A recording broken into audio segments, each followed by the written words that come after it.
Oi gente, tudo bem?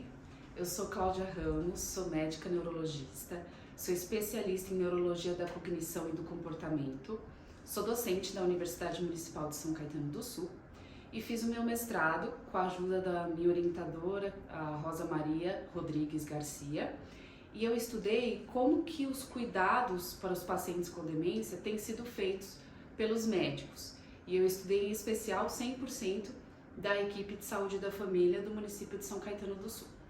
E aí eu queria falar alguns aspectos que eu achei importante, que a gente conseguiu entender através da aplicação desse questionário para os médicos, né, da estratégia da saúde da família do município de São Caetano. E dos aspectos mais importantes, primeiro a definição, né, do quadro demencial. E aí é importante a gente entender que é um declínio cognitivo progressivo, né? Então a gente precisa ter o nível do paciente prévio para fazer um comparativo, então definir mesmo esse declínio, e a perda da funcionalidade, né? Esses dois itens associados levam a gente a pensar num quadro demencial. Sendo que a perda da funcionalidade a gente vê através das atividades de vida do indivíduo, então das atividades instrumentais, que seria a capacidade de fazer contas, mercado, tomar as medicações sozinho, e também das atividades básicas de vida, que seria se vestir-se, a higiene, né, o autocuidado. É importante a gente avaliar que esse declínio cognitivo, ele independe do estado de consciência, tá? Então, às vezes o paciente pode ter, numa situação de delírio, uma alteração do estado de consciência, e aí a gente não avalia o quadro demencial, o declínio cognitivo progressivo nessas situações. E para a gente definir esse declínio, a gente tem que ter pelo menos 2 domínios cognitivos acometidos. E atualmente a gente não precisa mais ter a memória, pode ser outros domínios. E aí a orientação, atenção, função executiva, apraxia, tudo isso é levado em conta, todos os domínios. É importante que eles sejam avaliados para definir o diagnóstico. Então, na avaliação do paciente, é importante a gente definir aspectos da história clínica do paciente, tá? Nisso que é importante a idade, então, principalmente em indivíduos abaixo de 65 anos, a gente vai precisar fazer uma ampla investigação para ver vários motivos, várias etiologias diferentes que levam a um declínio cognitivo, incluindo quadros genéticos, alterações metabólicas que acontecem mais frequentemente em pacientes mais jovens, né? Em pacientes acima de 65 anos, a gente também vai ter que avaliar, né? A gente sabe que, por exemplo, a doença de Alzheimer e os quadros vasculares, eles aumentam a frequência com a idade. Então, a gente tem que levar isso em conta para fazer o nosso diagnóstico, tá? Outro item que é importantíssimo é a escolaridade. Então, isso vai influenciar no desempenho que o paciente vai ter nos testes cognitivos e até na decisão que a gente vai tomar de quais escalas aplicar para esse indivíduo, né? Em indivíduos com uma escolaridade mais baixa, com predomínio de queixas amnésticas, queixas de memória, a gente pode, por exemplo, usar o Mini-Mental, que é a escala mais amplamente utilizada aí para avaliar esses indivíduos. Quando a gente quer avaliar mais domínios cognitivos em paciente com uma escolaridade mais alta, a gente pode usar outras ferramentas, como o MoCA, por exemplo. É mais efetivo para a gente fazer um diagnóstico mais cedo e tratar e cuidar melhor desse paciente o quanto antes.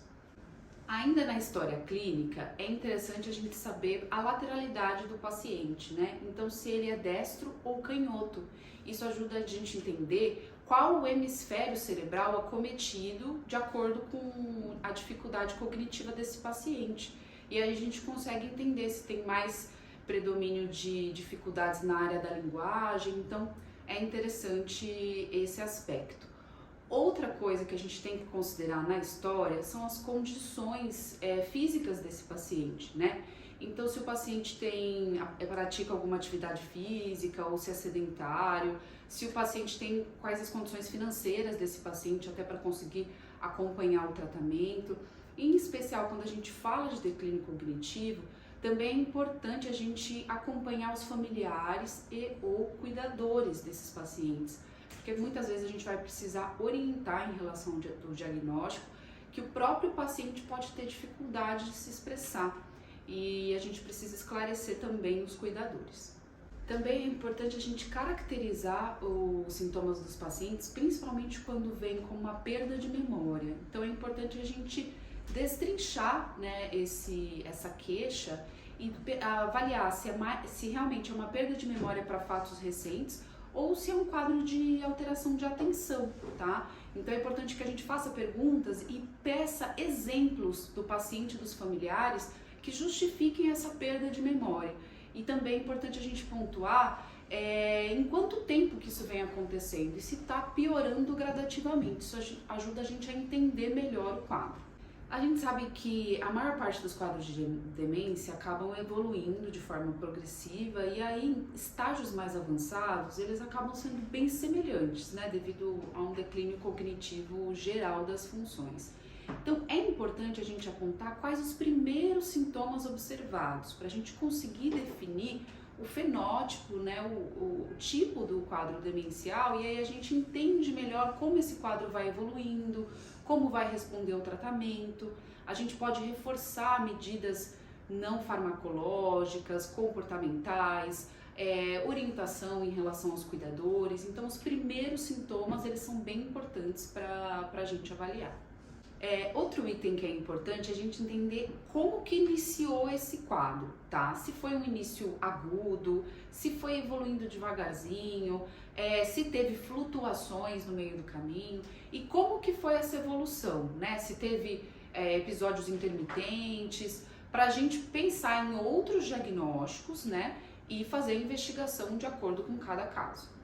Também é fundamental que a gente avalie os sintomas neuropsiquiátricos, né? A gente sabe que são os principais sintomas aí que diminuem a qualidade de vida do paciente e que levam a uma sobrecarga do cuidador, tá? Então, a gente pode avaliar na anamnese com perguntas, né, pro paciente e pro cuidador, e a gente também pode usar escalas que deixam essa avaliação mais objetiva, tá? O que a gente usa mais frequentemente é o inventário neuropsiquiátrico. Ele é de grande utilidade porque a gente consegue tanto acompanhar a evolução desses sintomas, né, e até entender se o nosso tratamento tem ajudado em algum parâmetro, melhorado de alguma forma. Então a gente fica mais objetivo, inclusive no acompanhamento desses pacientes. Outro aspecto que é muito importante a gente avaliar são as alterações do sono, tá? Elas ajudam a fechar como critérios diagnósticos de vários tipos de demência e é importante a gente entender que o sono ele pode contribuir com a progressão dos quadros neurodegenerativos, tá? E aí, em relação ao sono, a gente tem que destrinchar mesmo, entender todos os aspectos, tá? Que horas que o paciente vai deitar, que horas que de fato pega no sono, se acorda várias vezes à noite, o motivo de acordar várias vezes, né? Quanto tempo fica acordado em cada um desses momentos, que horas de fato acorda, que horas levanta da cama, e aí é importante a gente usar esses parâmetros também para fazer orientação em relação à higiene do sono, tá? Outros aspectos fundamentais, a gente perguntar aí principalmente para o acompanhante, presença de roncos, né, de momentos de apneia, e tudo isso a gente precisa frisar para fazer um melhor diagnóstico e tratamento desses pacientes. Em relação ao sono, é importante a gente avaliar movimentos involuntários, a presença de sonhos vívidos, algum incômodo, necessidade de movimentação das pernas, tá? Tudo isso ajuda a gente também a definir outros diagnósticos e investigar. Outro ponto que tem que ser abordado na consulta é a capacidade funcional, tá? Então isso ajuda a gente a passar as orientações do paciente em relação aos cuidados, uso de medicamento, orientação aos cuidadores também. Então a gente também pode usar escalas para deixar de uma forma mais objetiva e acompanhando o paciente de acordo com a evolução do quadro, né? E as escalas avaliam então as atividades de vida instrumentais e as atividades de vida diária. E aí a gente tem um bom parâmetro para acompanhar esse paciente. Essa avaliação em relação à capacidade funcional também ajuda a orientar em relação à reabilitação, tá? Então se o paciente pode fazer uma terapia ocupacional ou alguma fisioterapia, algo que ajude a melhora da funcionalidade. E também pode ser interessante a gente entrevistar o cuidador separado do paciente nesse momento, porque às vezes o paciente pode não ter insight das dificuldades que ele vem apresentando, né? E aí o cuidador fica mais à vontade de colocar situações de dificuldades e aí ajuda a gente a ter um panorama melhor do paciente. Agora, depois de ter feito uma anamnese, o exame físico do paciente, coletado informações com os familiares e cuidadores, é importante a gente fazer uma investigação complementar, tá? Principalmente pensando em descartar outros diagnósticos de demências reversíveis que podem ser tratadas, né? Nessa investigação é importante que a gente tenha algum exame de neuroimagem, pode ser uma tomografia num primeiro momento para descartar algumas alterações mais frequentes, de preferência a ressonância, que aí a gente consegue avaliar melhor o córtex e regiões que estão mais relacionadas à cognição. Também é importante fazer os exames laboratoriais, tá? Para descartar deficiências de vitaminas, como B12 e ácido fólico, alterações da tireoide, alterações da função hepática, alterações também da função renal, tudo isso que pode levar aí aos quadros de declínio cognitivo. Também é importante avaliar a possibilidade de intoxicação medicamentosa, de etilismo, uso de substâncias, tudo isso vai ajudar a gente a descartar outros diagnósticos. Também, para investigar declínio cognitivo, no Brasil é preconizado que a gente faça sorologia para sífilis. E nos pacientes abaixo de 60 anos de idade, casos mais específicos, a gente pode fazer outras sorologias, como sorologias para hepatite ou HIV. Agora eu vou falar de alguns sinais de alarmes para demências reversíveis. Então, toda vez que o paciente apresenta um quadro atípico, e eu vou falar desses sinais, é interessante que a gente amplie a investigação e pense em outros diagnósticos, tá? O primeiro é o declínio cognitivo rápido, né? O paciente em dias ou poucas semanas evolui com uma alteração cognitiva importante, com flutuação de cognição ou de comportamento, e aí é importante a gente, nesses casos, fazer triagem infectometabólica, tá? Com rastreio com exames laboratoriais, exames de imagem, pode ser necessária a coleta do líquor, e até se a gente estiver falando de quadros bem intermitentes, com déficit de atenção, de memória, é interessante que a gente complemente a investigação com eletroencefalograma. Outro sinal de alarme que é importante é o paciente mais jovem do que o esperado para a idade. Então a gente tem aí um marcador de 65 anos de idade. Toda vez que o paciente tem menos, a gente precisa ampliar essa investigação, tá? E um dos diagnósticos possíveis é a encefalite autoimune, que a gente tem mais frequente em mulheres jovens, em idade fértil, até associado ao teratoma de ovário, mas que a gente pode ter por volta dos 60 anos de idade, também mais frequente em homens. E aí, nesses casos, tem uma alteração subaguda de memória, pode ter alterações do estado mental, e também o paciente pode apresentar uma crise epiléptica, que normalmente é o que leva a gente a começar a investigação do quadro de encefalite. Nesse momento é importante que a gente faça a coleta do líquor e que a gente pesquise os autoanticorpos no líquor e no sangue. Outro sinal de alerta, flutuações proeminentes, tá? Faz parte do critério diagnóstico de um dos tipos de demência, que é a demência por corpúsculos de Levy, mas toda vez que a gente tem essas flutuações bem pontuadas, a gente tem que investigar outros motivos. Por exemplo, intoxicação medicamentosa, quadros infecciosos, alteração do sono, quadro de apneia do sono pode levar a isso, e também doenças psiquiátricas, tá? Toda vez que a gente tem essas flutuações bem pontuadas, um quadro intermitente, também é interessante a gente pensar se não pode ser uma crise epiléptica que tem um sintoma de cognição, então uma alteração de memória ou uma alteração de atenção. E aí, nesses casos, a gente pensa em amnésia epiléptica transitória e é interessante fazer um eletroencefalograma para a gente fazer o diagnóstico e evitar que o paciente tenha sequelas. É um quadro tratável e reversível. Outro sinal de alarme importante são as exposições de alto risco. E nesse ponto eu queria reforçar as exposições que a gente, como médico, acaba submetendo os nossos pacientes, né? Então, pensando nas medicações que são prejudiciais à cognição, benzodiazepínicos, anticolinérgicos, é importante a gente revisar sempre a receita do nosso paciente e retirar essas medicações, porque mesmo que ele use há anos, esteja habituado, em algum momento pode levar a prejuízo da cognição e do comportamento. Ainda nas exposições de alto risco, é importante a gente reforçar e investigar isso no paciente sobre o consumo excessivo de álcool, que leva a uma desnutrição, uma deficiência de tiamina. E isso pode ocasionar sintomas da encefalopatia de Wernicke, que pode vir com alterações do estado mental, anormalidades oculares, oftalmoparesia e alterações cerebelares. Nesses casos, é importante que a gente faça um tratamento acelerado dos pacientes, tá? É um tratamento com uma ótima resposta terapêutica, baixo custo, baixo risco de complicações. Então, mesmo se inicialmente a gente não conseguir ter o exame mesmo da vitamina, é importante que a gente já faça o tratamento na oportunidade que a gente tiver com esse paciente. Outro item importante é o comportamento de alto risco. Então, é interessante abordar a questão da sexualidade com os nossos pacientes e fazer o rastreio sempre, principalmente para sífilis, tá?